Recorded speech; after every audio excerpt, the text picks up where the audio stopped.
அனைவருக்கும் வணக்கம். அரசியல் ஒற்றன் செய்திக்காக உங்கள் வெங்கடேசன். கோவை மாவட்டம் பெரியநாயக்கன்பாளையம் அடுத்துள்ள வீரபாண்டி பிரிவில் அமைந்துள்ளது இடைவிடா சகாயமாத ஆலயம்.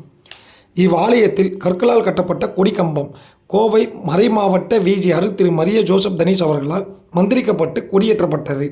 ஆலய பங்கு சந்தை அருள் திரு விக்டர் அவர்கள் ஏற்பாடு செய்திருந்த இந்த நிகழ்வில் சுமார் 500க்கும் மேற்பட்ட கிறிஸ்தவர்கள் கலந்து கொண்டு ஆசி பெற்றனர். முழு வீடியோவை தொடர்ந்து பார்க்கவும். லைக், ஷேர், சப்ஸ்கிரைப் செய்யவும். கோயம்புத்தூர் கள செய்தியாளர் பிரவீன். நன்றி, வணக்கம்.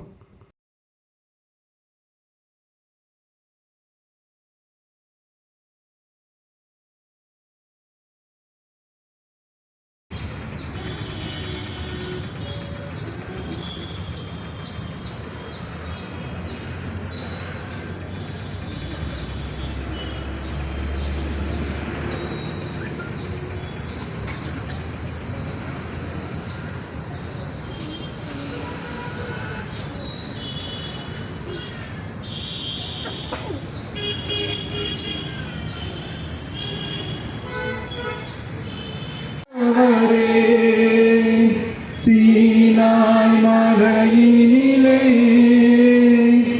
இறங்கி வந்த